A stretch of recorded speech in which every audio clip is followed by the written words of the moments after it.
नमस्ते दोस्तों। क्या आपको लगता है कि मोक्ष सिर्फ दुनिया को छोड़कर जंगल में जाकर या सारी सुख सुविधाओं का त्याग करके ही मिलता है? क्या आध्यात्म का मतलब सिर्फ कठोर नियम, व्रत और उपवास हैं? अगर हाँ, तो आज की ये कहानी आपकी सोच पूरी तरह से बदलने वाली है।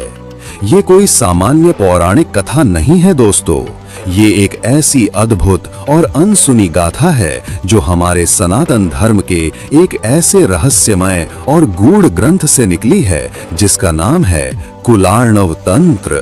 जी हाँ, कुलार्णव तंत्र एक ऐसा ग्रंथ जो मुक्ति और भोग दोनों को एक साथ पाने का रास्ता दिखाता है, लेकिन अक्सर लोग इसे ठीक से समझ नहीं पाते। आज मैं आपको एक ऐसे महान सिद्ध पुरुष की कहानी सुनाऊंगा जिसने जीवन भर तपस्या की, ज्ञान अर्जित किया, लेकिन फिर भी उसके भीतर एक कमी थी, एक ऐसा असंतोष जो उसे बेचैन किए हुए था। और फिर कैसे महादेव शिव ने स्वयं उसे कुलार्णव तंत्र के असली रहस्यों से परिचित कराया और उसकी पूरी दुनिया बदल गई। ये कहानी सिर्फ एक व्यक्ति की नहीं, बल्कि हर उस साधक की यात्रा है जो अपने भीतर के सच्चे आनंद को खोजना चाहता है। दोस्तों, ये वीडियो सपने में भी स्किप मत करना। लाइक करिए, शेयर करिए और चैनल को सब्सक्राइब करना बिल्कुल मत भूलिए, क्योंकि ये ज्ञान आपकी जिंदगी बदल सकता है। चलिए शुरू करते हैं ये अद्भुत यात्रा। कहानी शुरू होती है कैलाश पर्वत की उस दिव्य और शांत भूमि से जहां कण कण में दिव्यता का वास है। एक दिन आदि शक्ति मां भगवती, सृष्टि की जननी, अपने परमेश्वर, देवों के देव महादेव शिव के सामने बैठी थीं। उनके चेहरे पर सृष्टि के कल्याण की चिंता और ज्ञान की गहरी प्यास साफ झलक रही थी। पार्वती ने अपनी दिव्य दृष्टि डाली और देखा कि धरती पर एक महान तपस्वी था जिसका नाम था श्रीकंठ। ये श्रीकंठ कोई साधारण व्यक्ति नहीं थे दोस्तों। उन्होंने वर्षों तक घोर तपस्या की थी, वेदों का गहन अध्ययन किया था, उपनिषदों के सारे रहस्य उन्हें कंठस्थ थे और कई तंत्र ग्रंथों के शाब्दिक अर्थ भी वे जानते थे। उन्होंने अन्न जल त्याग कर हिमालय की बर्फीली गुफाओं में बरसों बिताए थे। योग की इतनी सिद्धियां प्राप्त कर ली थीं कि लोग उन्हें साक्षात ब्रह्म ज्ञानी मानते थे। उनके शरीर पर तप का तेज था, ज्ञान की आभा थी और अपनी इंद्रियों पर उन्होंने ऐसा नियंत्रण पा लिया था जिसकी कल्पना करना भी मुश्किल है। उन्होंने सभी सांसारिक सुखों का त्याग कर दिया था, अनगिनत तीर्थ यात्राएं की थीं और अपना पूरा जीवन मोक्ष पाने के लिए समर्पित कर दिया था। और वे खुद भी अपनी इन उपलब्धियों से संतुष्ट लगते थे।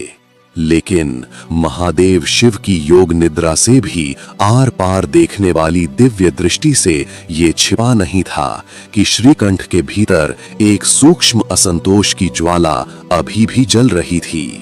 एक गहरी अनजानी खालीपन उन्हें परेशान कर रही थी।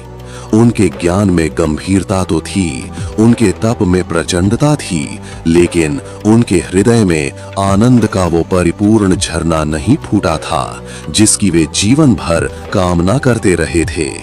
मुक्ति की आस तो थी, पर मुक्ति का अनुभव नहीं था। जीवन का त्याग तो था, पर जीवन के परम रहस्य का उद्घाटन नहीं हुआ था। वे संसार के सुखों को छोड़ तो चुके थे, किंतु उन सुखों से परे उस परमानंद को पा नहीं सके थे जिसके लिए उन्होंने इतना त्याग किया था। देवी पार्वती, परम दयालु मां, अपने इस भक्त की आंतरिक वेदना को तुरंत समझ गईं। उनके मन में जिज्ञासा उभरी। उन्होंने करुणा भरी दृष्टि से भगवान शिव की ओर देखा और कहा, हे परमेश्वर, हे ज्ञान के सागर, मैं देखती हूँ कि धरती पर सिद्ध श्रीकंठ जैसा महान तपस्वी, जिसने अपना सब कुछ त्याग कर ज्ञान मार्ग पर चलने की कोशिश की है, वह अभी भी किसी अनजाने असंतोष से घिरा हुआ है। उसके चेहरे पर वैराग्य की शांति तो है, लेकिन वो अलौकिक उल्लास नहीं है जो सच्चे आत्मज्ञानियों का परम लक्षण होता है। उसका शरीर तो दुबला पतला है, लेकिन उसकी आत्मा को वो तृप्ति नहीं मिली जो शाश्वत है। हे नाथ, ऐसा क्यों? क्या उसका तप व्यर्थ है? उसकी मुक्ति का मार्ग क्या है? वो कुलार्णव तंत्र जैसे गूढ़ ग्रंथों की सच्ची शिक्षाओं को कैसे समझेगा? भगवान शिव मंद मंद मुस्कुराए दोस्तों। उनकी शांत मुखाकृति पर पूरे ब्रह्मांड का ज्ञान प्रतिबिंबित हो रहा था। उन्होंने अत्यंत गंभीर और प्रेम भरे स्वर में देवी पार्वती से कहा, हे देवी, हे प्रिय ओमे, तुम्हारा प्रश्न बहुत महत्वपूर्ण है और श्रीकंठ की कहानी अनगिनत साधकों की आध्यात्मिक यात्रा का आईना है। ये केवल श्रीकंठ की निजी कहानी नहीं है, बल्कि उन सभी की समस्या है जो सत्य की खोज में बाहरी आवरणों में उलझ जाते हैं और उसके अंदरूनी सार को समझ नहीं पाते। तुमने सही पूछा और आज मैं तुम्हें कुलार्णव तंत्र के गूढ़ रहस्यों के प्रकाश में ही इसका उत्तर दूंगा। यही तो कुलार्णव तंत्र का असली सार है, बाहर से भीतर की यात्रा का मार्ग। देखो हे भवानी, श्रीकंठ ने जो तप किया वो बहुत सराहनीय है। उसने संसार के नश्वर सुखों को त्याग कर मुक्ति की ओर कदम बढ़ाए, पर वह उस मूल बिंदु को समझने में चूक गया जहां भुक्ति यानी सांसारिक सुख और अनुभव और मुक्ति अंतिम मोक्ष का अद्भुत संगम होता है। वो समझ नहीं पाया कि जिस ब्रह्मांड को वो त्याग रहा है वो भी उसी परम शक्ति का ही विस्तार है जिसे वह पाना चाहता है। वो परम ब्रह्म जिसे वह खोज रहा है उससे अलग नहीं, बल्कि वही है जिससे ये पूरा जगत बना है। श्रीकंठ ने समझा कि परमात्मा सिर्फ गुफाओं में, वन के गहरे एकांत में या दुर्गम तीर्थों में ही रहता है।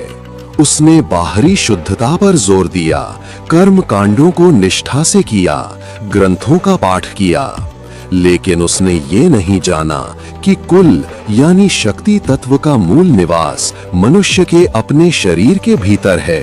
ठीक वहीं जहां कुंडलिनी शक्ति जागृत होकर सहस्रार में शिव से एकाकार होती है। श्रीकंठ ने अपने शरीर को तप का माध्यम तो बनाया, किंतु उसे परम मंदिर के रूप में नहीं देखा। हे देवी, कुलार्णव तंत्र साफ साफ कहता है कि असली तप बाहरी त्याग नहीं, बल्कि आंतरिक शुद्धि है। सच्ची तीर्थ यात्रा किसी भौतिक स्थान पर जाना नहीं, बल्कि अपनी आत्मा के पवित्र अंतःकरण में गोता लगाना है।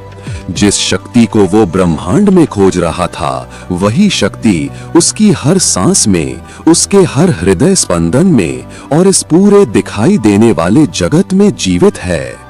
कुल मार्ग या कौल धर्म, जिसे हम कुलार्णव तंत्र में विस्तार से समझाते हैं, ये सिखाता है कि जीवन को पूर्णता में जीना ही सच्ची साधना है। ये 5 मकार के रहस्यों को भी उजागर करता है। श्रीकंठ जैसे अनेक साधक इनका शाब्दिक अर्थ निकालकर या तो इनसे दूर भागते हैं या गलत धारणाएं बना लेते हैं, परंतु कुलार्णव तंत्र कहता है कि ये कोई स्थूल उपभोग नहीं, अपितु बहुत गहरे प्रतीकात्मक अर्थ रखते हैं। दोस्तों, ये 5 मकार क्या हैं? ध्यान से सुनिए, क्योंकि यहीं पर कुलार्णव तंत्र की सबसे बड़ी विशेषता छिपी है। पहला मकार है मध्यम, शराब। इसका मतलब स्थूल शराब पीना नहीं, बल्कि वो दिव्य आनंद है जो शिव शक्ति के मिलन से उत्पन्न होता है। वो ब्रह्म रस जिसे पीकर साधक हमेशा के लिए शांत हो जाता है। दूसरा मकार है मांसम, मांस। इसका मतलब पशु मांस खाना नहीं, बल्कि साधक द्वारा अपने अहं का बलिदान है। वो अपनी पशुवत वृत्तियों जैसे क्रोध, लोभ, मोह, मद, मत्सर का त्याग करता है और उन्हें अग्नि में शुद्ध करता है। तीसरा मकार है मत्स्यम, मछली। इसका अर्थ मछली खाना नहीं, बल्कि अपनी चंचल इंद्रियों को नियंत्रण में लाना है। हमारी इंद्रियां पानी में मछली की तरह चंचल होती हैं। जो उन्हें वश में कर लेता है वही सच्चा मत्स्य साधक है।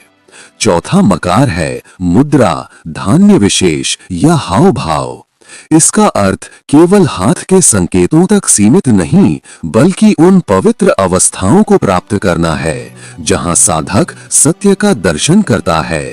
ये सत्य की छाप है, भीतर और बाहर।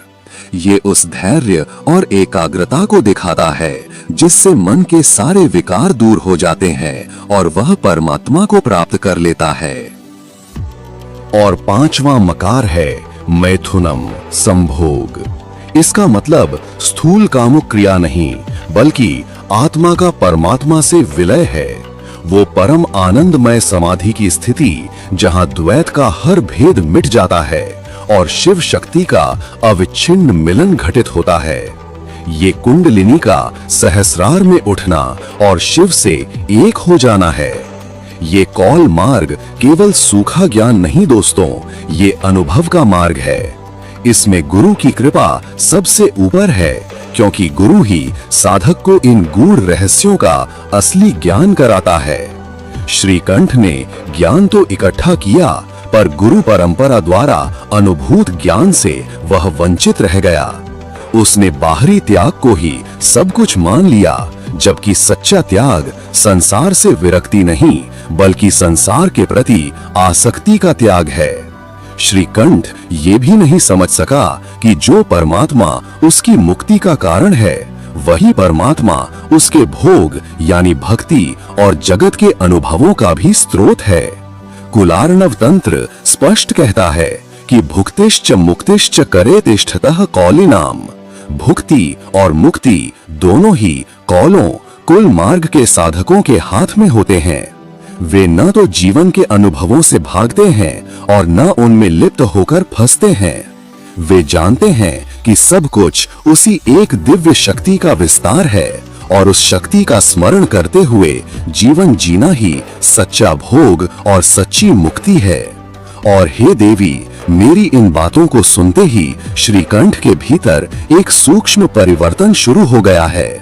मेरी दिव्य दृष्टि से मैंने उसे अपने कैलाश के इस गोपनीय संवाद को ग्रहण करने की क्षमता दी है। मेरे इन शब्दों को वह अपने गहन ध्यान में अनुभव कर रहा है। और दोस्तों, ठीक ऐसा ही हुआ। जैसे ही भगवान शिव अपने मुख से इन रहस्यों का उद्घाटन कर रहे थे, श्रीकंठ जो धरती पर अपनी गुफा में गहरी समाधि में लीन था, उसके भीतर एक अविस्मरणीय क्रांति होने लगी। उसे अचानक अपने वर्षों के तप और ज्ञान की सीमाओं का एहसास हुआ।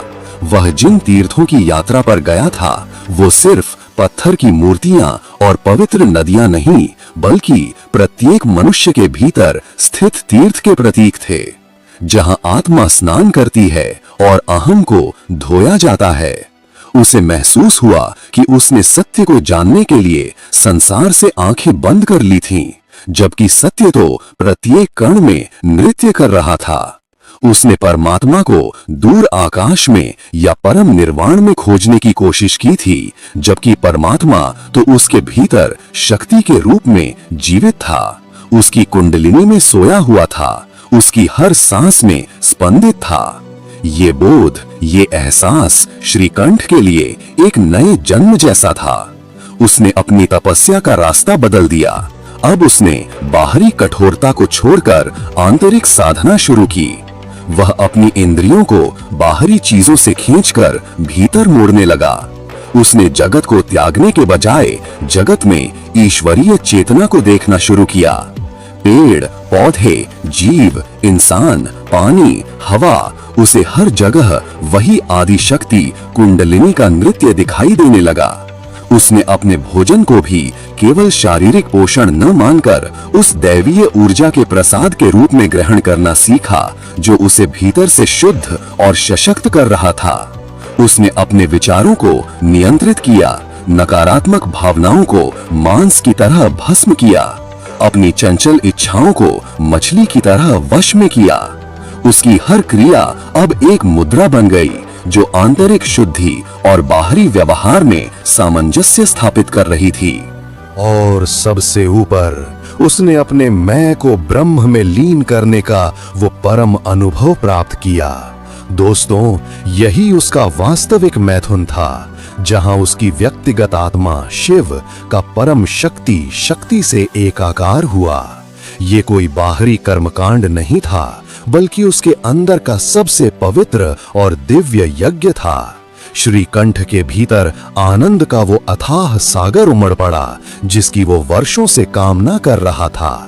उसके चेहरे पर अब वैराग्य की शांति के साथ साथ ब्रह्मानंद का दिव्य उल्लास भी साफ दिख रहा था। उसके शरीर में जो दुर्बलता थी वो अब ओज और कांति में बदल गई थी। उसे ये अनुभव हुआ कि मुक्ति का मतलब संसार से भागना नहीं, बल्कि संसार के रहते हुए भी उससे अनासक्त रहना है। और भोग का मतलब इंद्रिय लिप्सा नहीं, अपितु हर अनुभव में दिव्य आनंद को महसूस करना है। पार्वती ने श्रीकंठ के इस परिवर्तन को देखकर बहुत खुशी महसूस की। उन्होंने फिर शिव की ओर देखा और कहा, धन्य है हे महादेव, आपके वचन अमृत के समान हैं। श्रीकंठ जैसे अनेक साधक भटक जाते हैं, क्योंकि वे शास्त्रों के बाहरी अर्थों में उलझकर उसके अंदरूनी रहस्यों से वंचित रह जाते हैं। आपने कुलार्णव तंत्र के उस अनुपम ज्ञान को प्रकाशित किया, जिसने श्रीकंठ को सच्चे अर्थों में भुक्ति और मुक्ति के दिव्य मिलन का अनुभव कराया। सच में कुलार्णव तंत्र केवल पूजा पाठ या क्रियाओं का संग्रह नहीं, अपितु परम तत्व के साक्षात्कार का एक व्यावहारिक और जीवंत मार्ग है। ये सिखाता है कि जो पूरी दुनिया में फैली है, वही देवी हमारे भीतर भी कुंडलिनी बनकर रहती है।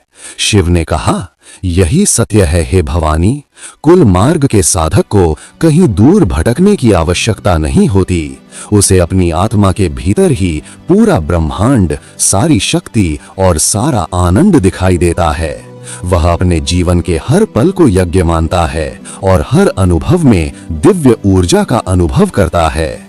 श्रीकंठ ने इसी सत्य को अपना लिया है और वो अब केवल तपस्वी नहीं, बल्कि एक जीवन मुक्त सिद्ध पुरुष है। तो दोस्तों, इस तरह सिद्ध श्रीकंठ ने अपने बाहरी तप और ज्ञान की यात्रा को पूरा करके कुलार्णव तंत्र द्वारा बताए गए आंतरिक साधना के मार्ग पर चलकर परम सिद्धि को प्राप्त किया। उसने समझा कि दिव्यता का मंदिर बाहर नहीं, बल्कि हमारे भीतर है, और ईश्वर कहीं दूर नहीं, अपितु हमारी हर सांस में, हमारे हर कण में समाया हुआ है। ये कहानी हमें सिखाती है कि सच्चा ज्ञान सिर्फ किताबों में नहीं, बल्कि अनुभव में है, और सच्ची भक्ति केवल बाहरी आडंबरों में नहीं, बल्कि हृदय की गहराई में स्थित उस एक दिव्य चेतना के प्रति समर्पण में है, जिस चेतना को कुलार्णव तंत्र आदि शक्ति देवी के रूप में स्थापित करता है। उम्मीद है दोस्तों, आपको ये अनसुनी और प्रेरणादायक कहानी पसंद आई होगी। कुलार्णव तंत्र के ये गहरे रहस्य शायद आपकी आध्यात्मिक यात्रा में एक नई दिशा दें। अगर आपको ये वीडियो अच्छा लगा तो इसे लाइक करना, अपने दोस्तों और परिवार के साथ शेयर करना और हमारे चैनल को सब्सक्राइब करना बिल्कुल मत भूलना। हम आपके लिए ऐसे ही गूढ़ और ज्ञानवर्धक कहानियां लाते रहेंगे। मिलते हैं अगले वीडियो में। तब तक के लिए अपना ध्यान रखिए और अपने भीतर के दिव्य प्रकाश को जागृत करते रहिए। जय महाकाल।